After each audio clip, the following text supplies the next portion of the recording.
Hey guys, welcome back to my channel and another video here. Today I have the final installment of my color series Redux, and this time we are going over my favorite toppers in my collection and just like the top 10 that, I always think about, or they're like my favorites. And as you guys can see, I do have 3 rings of toppers, which is probably kind of surprising because just like nail art, it's something that I love but never really utilize, which means that having this many toppers is a little bit like, why? But I just love them. The idea of toppers is so fun. They're just so fun. They're so colorful. You can get a lot of like funky weird glitters or like weird effects and things like that. So I do love a topper, obviously. And we're going to go over the top 10 of my collection, and then I will, at the end, just kind of rapid fire, go over the 10 that I had before and see where there's like crossover or how my tastes have changed in the past couple of years.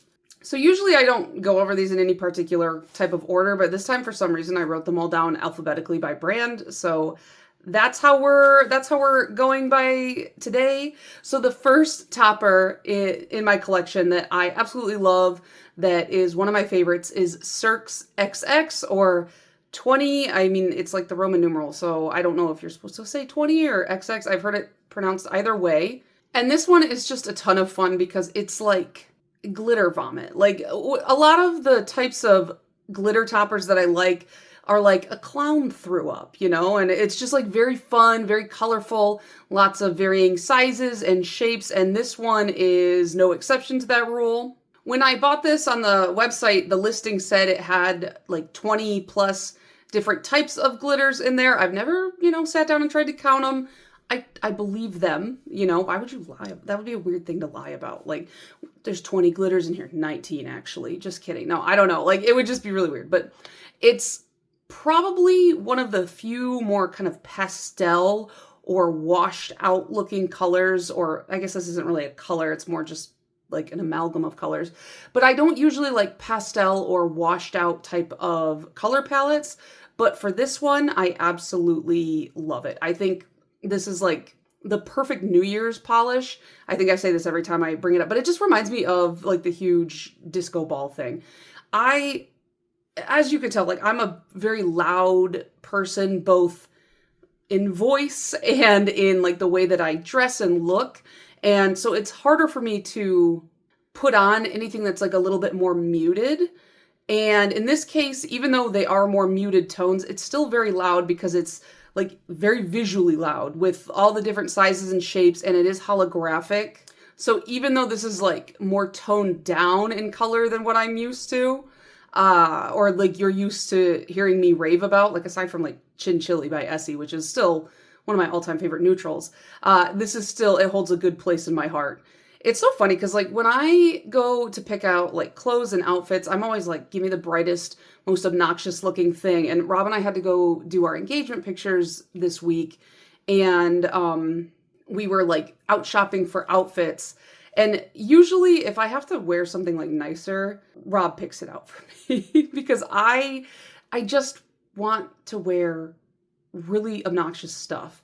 And I put together an outfit and I tried it on in the changing room, and I come out and he was like, wow, I can't believe you put that one together. He's like, that looks like an outfit I would pick out for you. And I was like, rude, but also true. Like I picked a very like a cream sweater and black pants and like a pea coat, and it looked cute, but just not my usual style, but I still liked it. But yeah, just not a neutral, not a plain person when it comes to what I wear.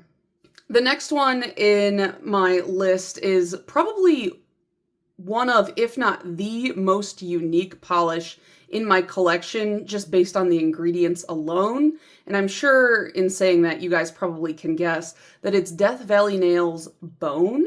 And just like the name implies, this is literally ground up cattle bone suspended in a nail polish base. And this is from just like the most interesting line of polishes I've ever seen. This is their Dust to Dust collection, where they use natural ingredients from the planet and they use them to make nail polish. And I like the name Dust to Dust, like Ash Sash's Dust to Dust. I think that's really like kind of a poetic name. I don't know. I'm a plebe, so like maybe it's not that deep. But it's definitely one that when I tell people what it is, you get one of two reactions. And the more common reaction is like, wow, that's disgusting. What's wrong with you? But the reaction from like people like me is like, wow, that's really interesting. Like, tell me more about it. And for anybody who's concerned, when I first bought this, you know, I read the listing, and it's not like they're killing cows solely to make this polish and grind up their bones. Like, that's crazy. These are, I believe, from like a beef cattle farm where like the bones would have gotten disposed of anyways. So they're taking something that would have just been wasted and they're turning it into something else, which, you know, I'm not a vegan, although I do respect the vegan lifestyle a great deal. It's just not something that I can really make space for in my life. It's not an easy lifestyle to live. So instead, I think for me, someone in my position, it's better to minimize whatever animal and any kind of food waste we can. And if you can use this part of the animal for something, why not? So that's one of the things I really like about it. It is a really grungy polish. It kind of looks, it definitely looks a little bit dirty. It's not a look for everybody. I have it over just my bare nail. And then I believe I took a picture of it like topped over a few different colors as well. So if I have that picture, I will post it up here as well. They've done other polish, like this is probably the weirdest one they've ever done for sure. They have like flowers and other pigments like that. But this one, as soon as I saw it, that was like a must own for me because I just really like unusual takes on stuff. And I feel like the dust to dust thing, you know, I mean, historically, we've always used natural things from the earth to create pigments. And it's only in like the more quote unquote modern era that we've been able to make like more artificial type colorants. And so it's just really cool to kind of, it's almost like a throwback to the Middle Ages, you know, fun. Maybe not for everybody though. The next one on my list is Emily DeMolly's Waiting for the Sun. And this polish is one, I believe they had like previewed it in Instagram stories or like on their Instagram or something. And I remember being like, that is one of the most interesting glitters I have ever seen. It's like these little gold squiggles, and then they have like some hollow bits in there as well. They have since released a silver version, but for some reason, as much as I actually prefer the color silver, I like the gold version of this better. I love layering it over a red. It's so pretty. And every time I like post it or talk about it, there's at least one person in the comments who says that it looks like something gross. And I'm like, no, don't say that. Like, it's just, I'm like, ew, like, don't say that to me. If you can't figure it out, I'm not going to help you here, but it's unpleasant. But this polish, if you see me like looking over it, I'm staring at my own swatch on my monitor here, but this polish, I had a guy DM me maybe last Christmas, and they were like, hey, I think it was like his wife. He's like, my wife was watching you, and there was this polish that you had showed that she really liked, and I don't really remember what it was or anything about that. He said it was a topper and it was gold. And I was like, I think I know what you're talking about. And I sent him a link to this, and I was like, was it this one? And he was like, yep, that's it. Because he wanted to get it for her for Christmas. And I was just like, it's a problem when you can give me like that vague description and I'm just like, I know exactly what you're talking about. Like, I have like thousands of polishes and I'm like, I know exactly which one you mean. But yeah, this one is really pretty. It's like elegant and fun. And it's just one of the more unusual glitter shapes I've ever seen, which is a big reason why I like it. The next one, it's like more like I really like the whole collection. But if I'm choosing a favorite in this moment, it would be Forget Me Not Lacquer's Knee Slapper. They released an entire, I think it was 5-piece collection called You Crackle Me Up. And it was 5 really interesting takes on crackle polish. And there was like a thermal, there were some like multi-chrome flakies, there was like a hollow one.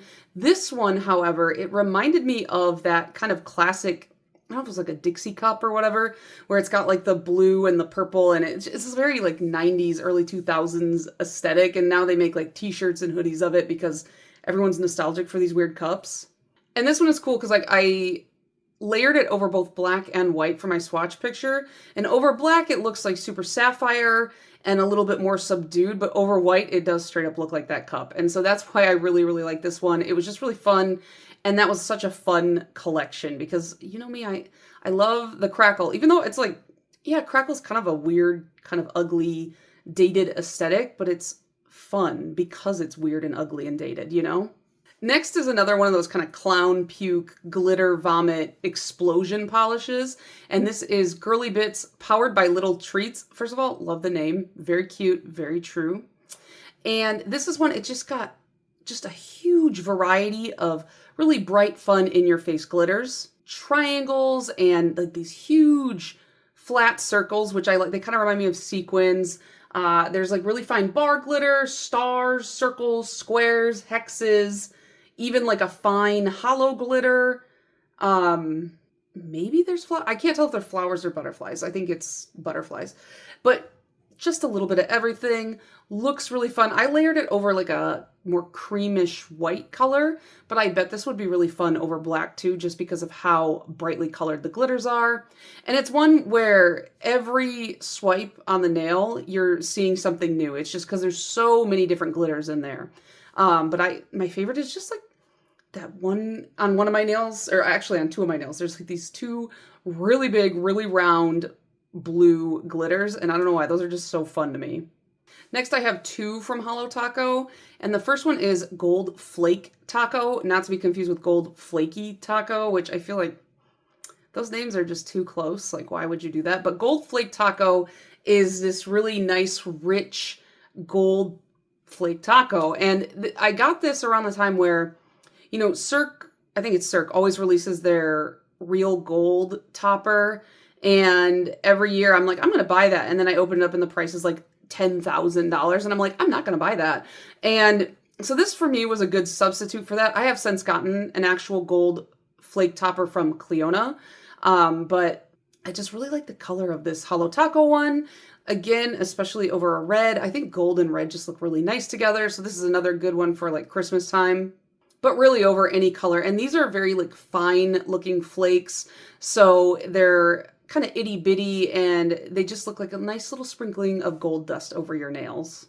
And the other Holo Taco one that I really like still to this day is Everything Taco. I love it over black. I think it's fun. I like when brands are like, we're just going to mix it all together. And I think that was kind of the premise behind this. It was like all of their flakies at the time and some like hollow glitter. So it's just like a rainbow flaky topper, essentially. I don't know if Holo Taco's really released that many toppers lately. I have not been keeping up with them as much just because, I don't know, you know, it seems like they're doing a lot of like similar releases or stuff that I'm just not as interested in. I just haven't been buying as much polish this year, just trying to save some money. But Everything Taco is a really fun one. I love anything that's like almost like sensory overload for the eyes when it comes to color, and this is it. I have one from Lacquer 22 that is called We Go Together, and this one, it was part of a like picnic themed collection.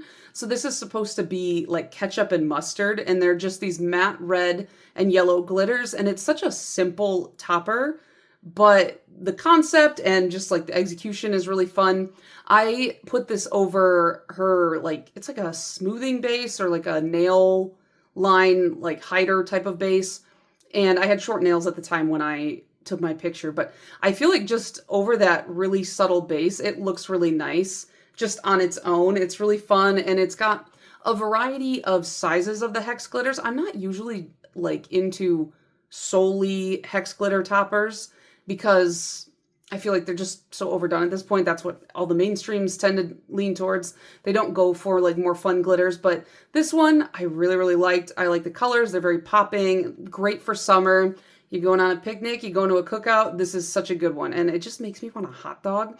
And yes, I put ketchup on hot dogs. I don't know why that's such like a discourse where people are like, who puts ketchup on a hot dog? It's me. I love it. It's good that way. Sue me. The next one on my list is actually, surprisingly, a Sally Hansen. Now, I have like this weird kind of love-hate dynamic with Sally Hansen because I love a lot of their Insta-Dry collections, and they're at such a good price point that it makes them really easy to buy. But I do find they don't last as well on my nails as some other brands, and I don't know, maybe I just get too many of them. I'm just like sick of them. And also, Sally Hansen has like 9,000 different lines, and I hate that. I don't know why. I'm like, just get one line. You just need one line. Just quit doing all this stuff. But they released a Sesame Street collection, and I was a Sesame Street fiend as a child. I loved it so much. Still to this day, sometimes I'm like pulling up clips from old Sesame Street on YouTube to watch. But Perfect Blendship is a Bert and Ernie themed polish, and it's those tiny little bar glitters, kind of look like hair, you know, the hair glitters, and it's in these more like kind of not, it's like a pastel-y yellow and then like a muted red and blue to emulate like the colors of Bert and Ernie's clothes, I believe. And I just swatched this over my bare nail. I didn't put it over the top of anything, but it's just such a cute little homage to Bert and Ernie. You know, who doesn't love them? Bert and his like paper clips. I don't know. That was such a wild thing. But I don't know. They're cute. I'm not like a huge, like, I know everything about the Muppets kind of person, but I do love the Muppets and Jim Henson and all that. So, and then the last one on my list is from a brand that went out of business a year or two ago. And this is Unkosher Market's Everything Bagel. They were like a Jewish brand where they would release like a lot of like Jewish centric types of goods. And this nail polish was one of them. And I thought it was so funny. And when I bought it, I had never even eaten an Everything Bagel. I was like, I only eat plain bagels. But then I tried an Everything Bagel and I was like, my life has changed forever. This one is really fun. Other brands have since done this, maybe even better executed. But this one, it's got big black circle glitters, white diamond shaped glitters, probably for like salt. They've got like gold flakes in there. And it's just so fun. I once wore this over like almost like a bagel colored tan, like a really light tan polish, just to like emulate the full like bagel experience, if you will. And after this one, I know they released like Schmear and like Lox colored. They were just creams, so I didn't buy those. But this one was very unique, and so I had to have it. I remember seeing in a polish pickup, there was somebody who did like an Everything Bagel one, and I almost bought that, but I was like, no, I have the Unkosher Market one. I don't need two Everything Bagel polishes, right? But I really like the creativity behind this topper. I think it's a lot of fun. So those are my top 10 in my collection right now. But as for the 10 that I had before, we had Everything Bagel, which is, you know, a repeat. Obviously, that one stayed the same. I had Butter London's Doily on there, and while I do love this polish, I just don't feel like it functions as a topper the way that I expect it to, because the base of it is more like a really light crelly, so I feel like it's better not as a topper. So I don't think I really consider it as a topper anymore. I had Death Valley Nails Bone. I had Holo Taco's Gold Flake Taco, which 2 repeats. I had Nevermind Apothecary's Terraformer Life, and this one, I really love it because it's based off of Animal Crossing, but I will admit it's tough to work with because the shape and the size of the glitters, they're very big triangles, and it's supposed to look like the grass in Animal Crossing, which it does, but they don't always lay flat, especially if you have more curved nails. I had ORS Glow Up, which is just a glow-in-the-dark topper. It's a really good one, though. I had Enchanted's Song and Dance, which is kind of like almost like a salt and pepper smattering of small glitters, and then it's got a iridescent flake in there as well, so it looks really good over like darker colors. Oh, you know what? No, it's not even flakes. It's like a iridescent shimmer almost. I had, and this one actually was gonna be the 11th polish on my list, but then I was like, no, keep it to an even 10. And this is Sweet and Sour Lacquer's Quetzalcoatl. And this is, they did like a line of these kind of fun flakies with shimmer mixed in. This one's more like purple to green type of flakes. And I have a swatch of it like over a variety of colors, and I think it looks so fun. I love Sweet and Sour Lacquer. I bought their Salad Fingers Advent Calendar this year, and I've been having so much fun opening it. I had Holo Taco's Everything Taco, which another repeat. So I had 4 repeats in total. And so that you can see my topper tastes have changed like 60%. And then I had ORS Hits the Spot, which I believe was a Lisa Frank polish. Yeah, it was a Lisa Frank polish. They're like smaller hex glitters. There were stars, and then there was some like smattering of hollow in there. One thing that I will say about this polish is because it's called Hits the Spot, I wish they hadn't used hex glitters. I wish they had used circle glitters instead, but I feel like it still looks cool. So yeah, those are my top 10 toppers in my current collection. Let me know down below what some of your favorite toppers are. If you know about some like really unusual ones, especially those with a lot of color or a lot of like visual texture or just like weird shaped glitters, let me know down in the comments, and I'll see you guys in the next one. Bye.